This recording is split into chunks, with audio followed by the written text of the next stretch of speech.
অনেক বছর আগে এক গভীর জঙ্গলে বাস করত এক চালাক শিয়াল। তার নাম ছিল শিয়াল চাঁদ। সে ছিল অসাধারণ বুদ্ধিমান। জঙ্গলের অন্য প্রাণীরা তার কাছ থেকে দূরত্ব বজায় রাখত, কারণ তারা জানত শিয়াল চাঁদের মাথায় সব সময়ই কোনো না কোনো ফন্দি ঘুরতে থাকে। একদিন শিয়াল চাঁদের মনে হলো, এই জঙ্গলে প্রতিদিন খাবার খুঁজতে অনেক পরিশ্রম করতে হয়। যদি এমন কিছু করা যায় যাতে সবাই আমাকে নিজেই খাবার এনে দেয়, এই ভাবনা থেকেই তার মাথায় এক চমৎকার পরিকল্পনা এলো। সে জঙ্গলের এক প্রান্তে বড় একটা পাথরের উপর উঠে গিয়ে চিৎকার করে বলল, বন্ধুরা, বন্ধুরা, আমি স্বপ্নে দেবতা বাবাজিকে দেখেছি। উনি বললেন জঙ্গলে এক বিশাল বিপদ আসছে। বাঘ, হরিণ, খরগোশ, ভালুক সবাই ছুটে এলো শিয়ালের ডাকে। বাঘ গম্ভীর গলায় বলল, বলো শিয়াল চাঁদ, তুমি কি দেখেছো? কি সেই বিপদ? শিয়াল চাঁদ গভীর দম নিয়ে বলল, দেবতা বলেছেন খুব শিগগিরই এক ভয়ঙ্কর খরা আসবে। জঙ্গল শুকিয়ে যাবে, খাবার থাকবে না, জল থাকবে না। কিন্তু আমি যদি প্রতিদিন একটি নির্দিষ্ট উপহার পাই, তবে আমি দেবতাকে খুশি রাখতে পারবো আর আমাদের জঙ্গল রক্ষা পাবে। ভয় পেয়ে গিয়েছিল সব প্রাণী।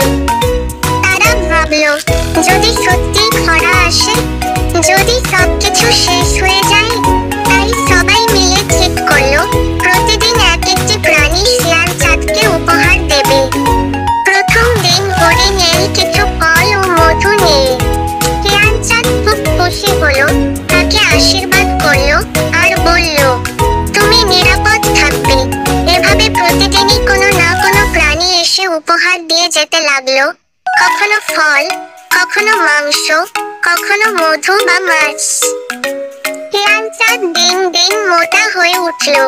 কাজকর্ম কিছুই না, শুধু খাওয়া আর বিশ্রাম।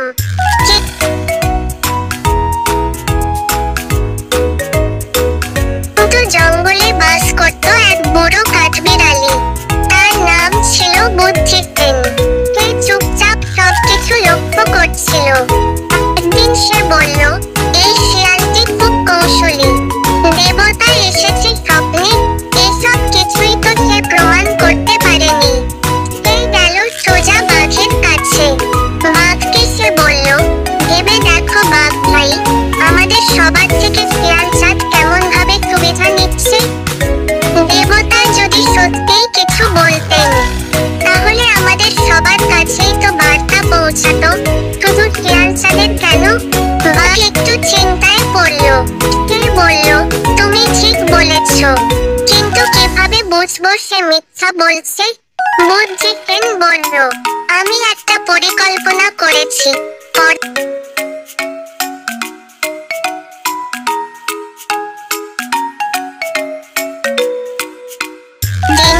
শিয়াল চাঁদ যখন তার পাথরের আসনে বসে উপহার নিচ্ছিল, তখন বাঘ, ভালুক, খরগোশ সবাই এসে জড়ো হলো।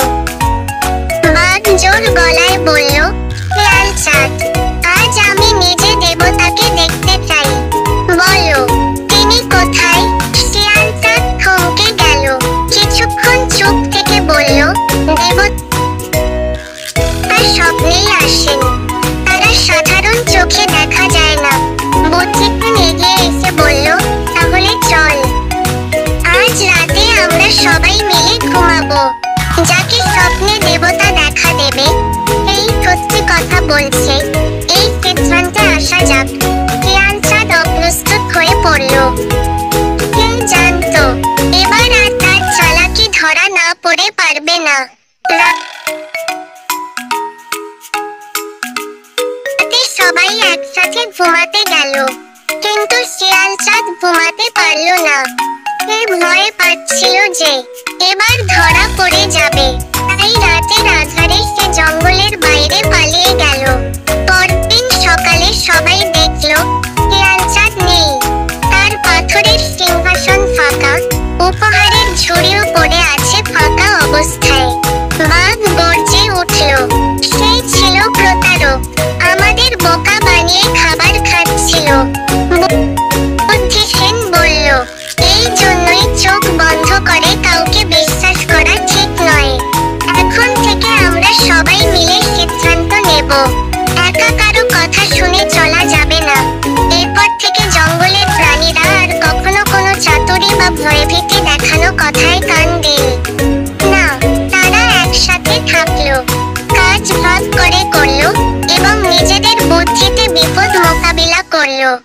আর শিয়াল চাঁদ গভীর বনে একাকী ঘুরে বেড়ায় আর ভাবে চালাকি করে সব সময় চলে না।